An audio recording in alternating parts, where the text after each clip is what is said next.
जरा सोचिए, आप जिंदा हो लेकिन कागजों में आपको मरा हुआ घोषित कर दिया जाए, आपकी मौत की एफआईआर लिख दी जाए और आपके कत्ल के आरोप में आपका ही पति जेल में बंद कर दिया जाए।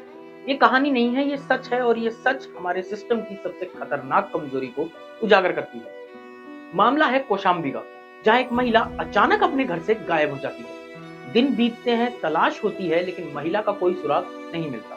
और फिर परिवार एक ऐसा कदम उठाता है जो इस पूरे केस को उलट देता है। महिला के पिता और भाई पुलिस के पास जाते हैं और एफआईआर दर्ज कराते हैं। हमारी बेटी की हत्या हो चुकी है, ध्यान दीजिए, न कोई लाश, ना कोई पुख्ता सबूत, लेकिन सीधे हत्या का केस। और आरोपी कौन? उसका अपना पति। अब यहाँ से शुरू होती है असली बहस। पुलिस क्या करती है? क्या वो जांच करती है? क्या वो सबूत जुटाती है या फिर सभी आरोप के आधार पर कार्रवाई करती है? लेकिन इस केस में पुलिस ने सीधे पति को गिरफ्तार कर लिया, यानी शक ही सबूत बन गया और सबूत ही सजा बन गई। अब जरा उस आदमी के बारे में सोचिए जिसकी पत्नी जिंदा थी लेकिन उसे उसकी ही हत्या के आरोप में जेल भेज दिया गया। पूरा 2 महीना, 60 दिन, 60 रातें वो आदमी जेल में बैठा रहा। हर दिन यही बोलता रहा, मैं बेगुनाह हूँ, मेरी पत्नी जिंदा है, लेकिन कोई सुनने वाला नहीं था। कहानी पलटती है और फिर आता है वो मोड़ जो पूरे सिस्टम को आईना दिखा देता है। पुलिस को सूचना मिलती है कि जिस महिला को मृत बताया गया था वो तो जिंदा है, और सिर्फ जिंदा ही नहीं है बल्कि हरियाणा में रह रही है। जी हाँ, जिसकी हत्या का केस बना, जिसके नाम पर एक आदमी जेल गया, वो महिला जिंदा मिली। अब सवालों की बौछार शुरू होती है कि क्या पुलिस ने बिना जांच की गिरफ्तारी करी या परिवार ने झूठा आरोप लगाया? क्या किसी की निजी रंजिश को हत्या का केस बना दिया गया? और सबसे बड़ा सवाल, उस आदमी के 2 महीने जो उसने जेल में काटे, उनका जिम्मेदार कौन है?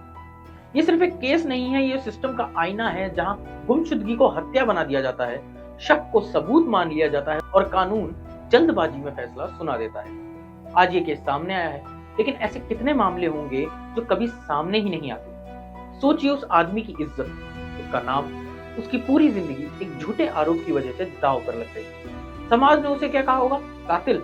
और आज जब सच्चाई सामने आई तो क्या वो सब वापस आ जाएगा? नहीं, बिल्कुल नहीं, क्योंकि जो दाग लग चुका है वो जिंदगी भर साथ चलता है। आज ये मामला यूपी का है, कल ये आसपास का भी हो सकता है, क्योंकि सिस्टम का तरीका एक जैसा होता है। पहले वो गिरफ्तार, बाद में जांच, और अगर गलती हो जाए तो कोई जवाबदेही नहीं। यही सबसे बड़ा खतरा है।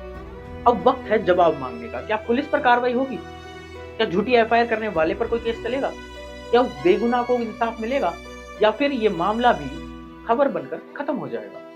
याद रखिए, जब जिंदा लोग मरे हुए घोषित हो जाएं और बेगुनाह कातिल बना दिए जाएं तो समझ लीजिए सिस्टम कहीं ना कहीं फेल हो चुका है। सिस्टम कहीं ना कहीं फेल हो चुका है। ये सिर्फ एक केस नहीं है, ये चेतावनी है। अगर आज सवाल नहीं उठाए तो कल कोई भी सिस्टम का शिकार बन सकता है। इस पूरे मामले में आपकी क्या राय है, कमेंट में जरूर बताएं। तब तक के लिए देखते रहिए झलको हरियाणा। नमस्कार। झलको